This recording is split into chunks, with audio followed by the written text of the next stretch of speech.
Willkommen bei Pray and Fast. Wir haben Krieg in Europa. Was hat das Christentum zu dieser Situation zu sagen? Woran sollen wir Christen uns orientieren? Haben die Christen überhaupt irgendetwas dazu zu sagen? Als Jesus geboren wurde, wurde er hineingeboren in besetztes Gebiet. Es war besetzt von den Römern und die Römer sind wenig zimperlich umgegangen damals mit ihren besetzten Gebieten. Jesus wurde nicht als einziger gekreuzigt, sondern Kreuzigung war an der Tagesordnung. Bei Aufständen wurden Tausende, es wird berichtet beim letzten Aufstand, 10 oder 100.000 gekreuzigt. Man war also keineswegs zimperlich und man ist relativ brutal vorgegangen, hat sich durchgesetzt. In diese Situation hinein hat Gott das beschlossen, Jesus Christus, den Messias, den Christus, den Erlöser der Welt hineinzusetzen auf diese Welt.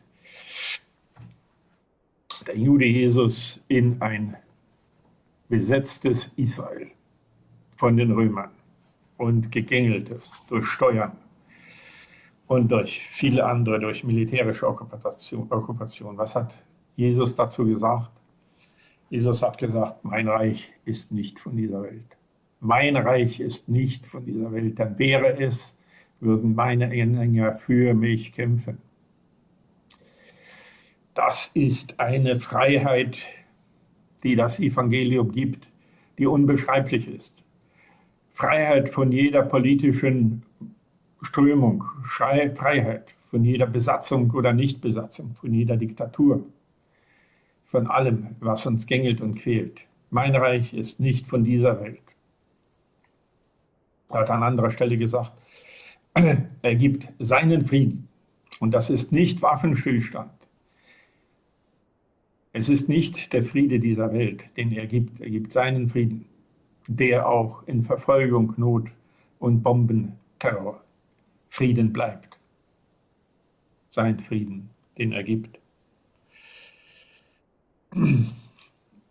Als Jesus herausgefordert wurde, versucht wurde, sagte die Bibel, soll man die Steuern zahlen an die verhassten Römer, hat er dann letztlich gesagt, gebt dem Kaiser, was des Kaisers ist. Es ist wieder eine Freiheit, die hier durchleuchtet, eine ungekannte Freiheit, die das Evangelium bietet. Jesus hat sich nicht mit seinen Besatzern angelegt. Er hat nicht die nationalistische Bewegung im Land gefördert, noch nicht mal die nationale. Der Jude Jesus, der Sohn Gottes, hat das nicht getan. Ich will mir mal zu den drei Ländern, die in diesem, oder drei Sphären, die in dieser Auseinandersetzung beteiligt sind, will ich etwas sagen und daraus eine Schlussfolgerung ziehen. Ich will anfangen mit Russland. Russland hat tatsächlich diesen Krieg angefangen. Und ich habe Putin gesehen, gucke nicht mehr viel Fernsehen, deshalb war ich entsetzt. Ich kenne Putin als einen durchsetzungsstarken und entschlossenen, aber doch umsichtigen und cleveren Agitator, ja, Politiker. Und was ich gestern gesehen habe bei seiner Rede, war das nicht mehr. Das war ein absolut fanatischer Präsident, der bereit ist, die Atomwaffen einzusetzen. Und man hat ihm angemerkt, dass ihm, aus welchen Gründen auch immer, das egal ist, ob sie eingesetzt werden oder nicht. Das hieße ja auch, dass sie in seinem Land eingesetzt werden.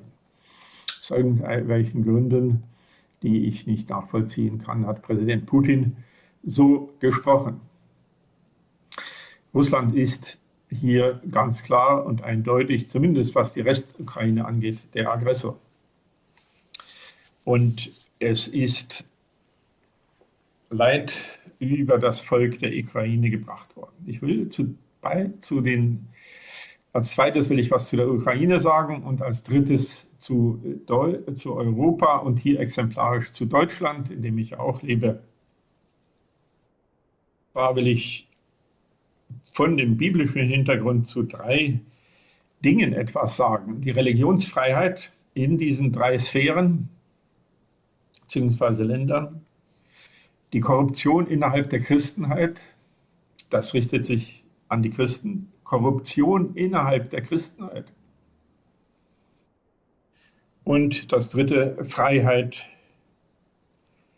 sein Leben zu leben als Mann oder als Frau, je nachdem, wie man geboren wird, dass man von Ideologien schon im Kindergarten indoktriniert wird und in eine gewisse Richtung gelenkt wird. Ich fange mit Russland an.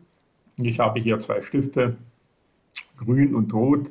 Ich hoffe, das sieht man in der Kamera. Zunächst mal Russland, Religionsfreiheit. Wir waren in Russland und es gibt in Russland auf dem Papier eine Religionsfreiheit, wenn man öffentlich über den Glauben redet, und ist das gefährlich. Man wird belangt und zu hohen Geldstrafen kann man verurteilt werden. Das ist nicht überall so. Wenn man clever ist und vorsichtig, geht das trotzdem. Und innerhalb der Orthodoxie geht das natürlich auch. Deshalb hier ein Rot und ein wenig Grün und viel Rot. Was ist mit der Korruption innerhalb der Christenheit? Da muss ich sagen, kann ich hier zu Russland nicht viel sagen. Ich habe das trotzdem als Punkt gewählt. Unsere Kontakte waren zu Menschen, die da relativ, zu Christen, die da relativ von frei waren. Ich habe aber den Eindruck, dass das nicht aus anderen Quellen für die ganze Christenheit in Russland gilt. Ich rede nur von den gläubigen Christen. Ich rede nicht von dem Staat, ich rede nicht von Oligarchen oder sonstigen Bewegungen. Drittens, als Mann geboren, als Mann groß geworden in einer Gesellschaft, die einen zum Mannsein ermutigt und die ihn als Mann schätzt und würdigt. Als Frau geboren, gewürdigt und ermutigt, Aufgaben und Rolle als Frau zu übernehmen, muss ich sagen, 100% grün kann ich in Russland nicht erkennen, was dem entgegenspricht. Jetzt kommen wir zur Ukraine.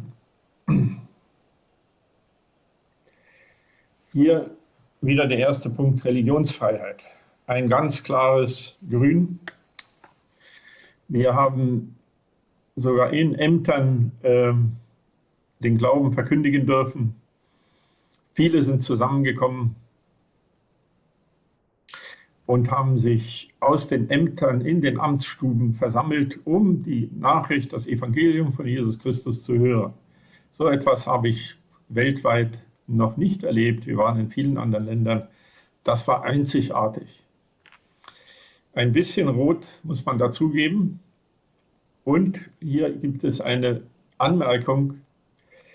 Oftmals wird der Glaube an Jesus mit nationalen Elementen vermischt. Es kann wirklich sein, dass Gott dieses Volk der Ukrainer davon reinigen will. Von einer Vermischung des Glaubens an Jesus mit nationalem Denken. Denn Jesus hat das abgelehnt und er hat es ganz anders gelebt. Das zweite wäre Korruption innerhalb der Christenheit. Da haben wir leider viel Negatives erlebt. Es gibt auch Positives, das ist klar. Wir haben auch positive Werke in der Ukraine erlebt. Wir haben erlebt, dass ein Bischof die Arbeitsgruppe hintergangen hat. Gott hat ihn gerichtet, ein Jahr später ist er gestorben. Aber viele seiner Mitarbeiter haben das mitgetragen. Auf der anderen Seite viele Werke und ein uns bekanntes Werk, mit dem wir eng zusammenarbeiten, wovon Korruption wirklich absolut keine Rede sein kann.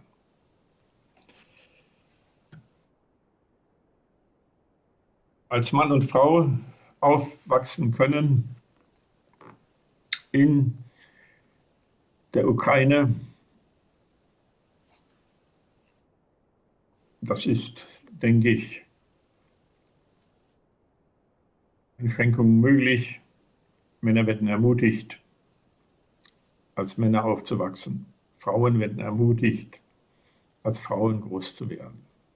Wie gesagt, das ist hier jetzt keine Abwertung irgendwelcher Personen. Es ist einfach ein Tatverhalt, den ich als Christ schätze und der in den Geboten für alle Zeit und Ewigkeit verankert ist.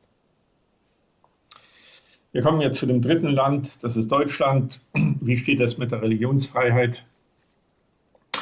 De facto ja, große Religionsfreiheit in Deutschland,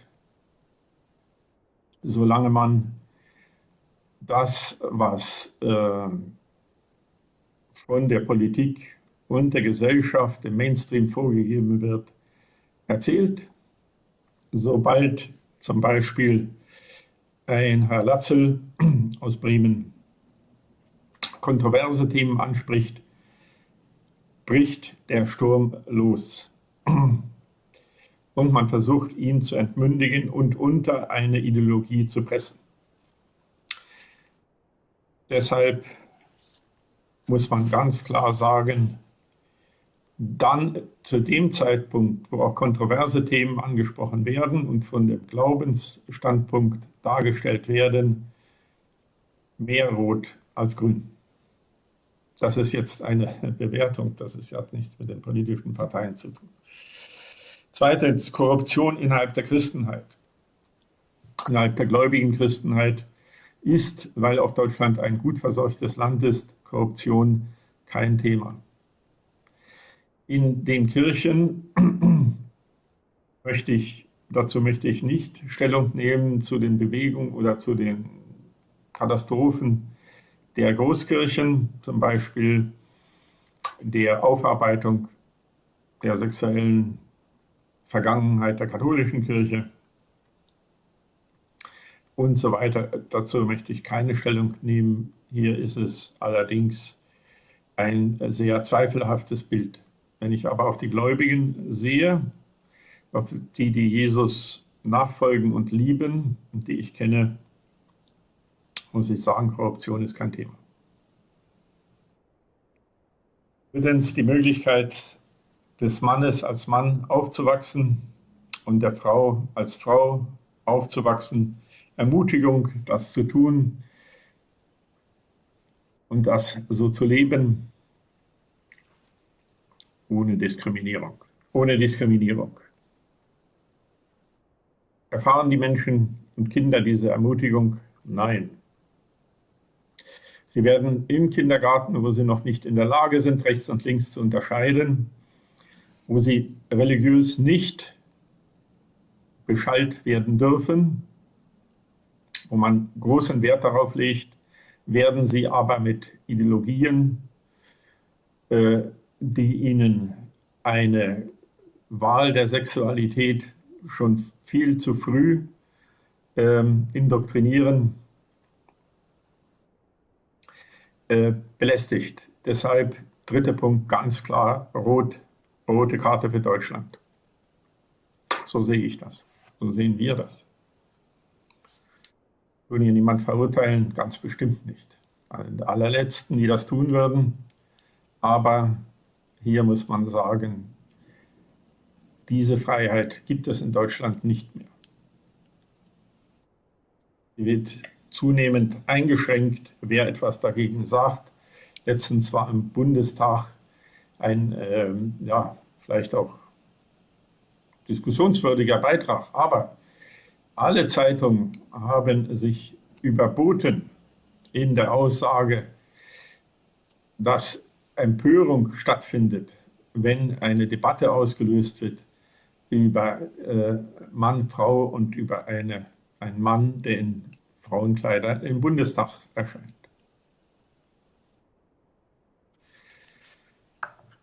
Wie gesagt, keine Abwertung des Menschen. Es geht darum, in welche Richtung ermutige ich die Kinder und Jugendlichen? Was für eine Karte gibt es hier für Deutschland. Und zum Schluss möchte ich sagen, die Schlussfolgerung. Alle drei Völker, Russland, Ukraine, alle drei Völker, Russland, Ukraine und Deutschland, brauchen Umkehr zu Gott. Sie brauchen Erweckung. Wir Christen können etwas anfangen mit diesem Wort Erweckung, dass wir für Erweckung beten, dass wir für einen Neuanfang beten, dass wir für unsere Länder beten, auch für unsere Regierung beten. Paulus hat in einer Zeit, als die Römer viele Völker unterjocht haben, aufgerufen, für die Regierung zu beten. Er hat da keine Unterschiede gemacht. Schließlich und endlich für die Christen unter uns. Wir haben einen Pass als Himmelsbürger. Auf diesen Pass können wir stolz sein. Das ist der Pass, auf den es ankommt. Denn nach diesem Leben geht es in die Ewigkeit. Und die Frage, ob ich hineinkomme oder nicht hineinkomme. Jesus stellt diesen Pass aus. Er ist sozusagen gestempelt mit seinem Tod am Kreuz, mit dem Blut Jesu. Das ist der Stempel, der da drin steht. Mit diesem Pass kommst du nicht überall hin, kommst auch nicht überall raus. Aber dort, wo es drauf ankommt, kommst du hin. Das ist der stärkste Pass, den es gibt. Bruder Yun aus China hat sich Himmelsbürger genannt. Bürger des Himmels, Himmelsbürger. Das sind wir. Wer sich für Jesus entscheidet, ist ein Himmelsbürger. Er hat einen Pass, der ihm den Zugang verschafft in ein Reich, in dem es sonst keinen Zugang gibt über Verdienste, über Geld, über Macht, über Ehre, über Ruhm. Nichts dergleichen. Auch nicht über religiöse Verdienste. Nur einzig und allein ist dieser Pass möglich, wenn der Stempel Jesu sozusagen, wenn wir so wollen, mit seinem Blut gestempelt ist. Dann, wenn dein Name drin steht und wenn du dich zu ihm bekannt hast und bekehrt hast, steht dein Name drin. Kannst du ganz sicher sein. Dankeschön.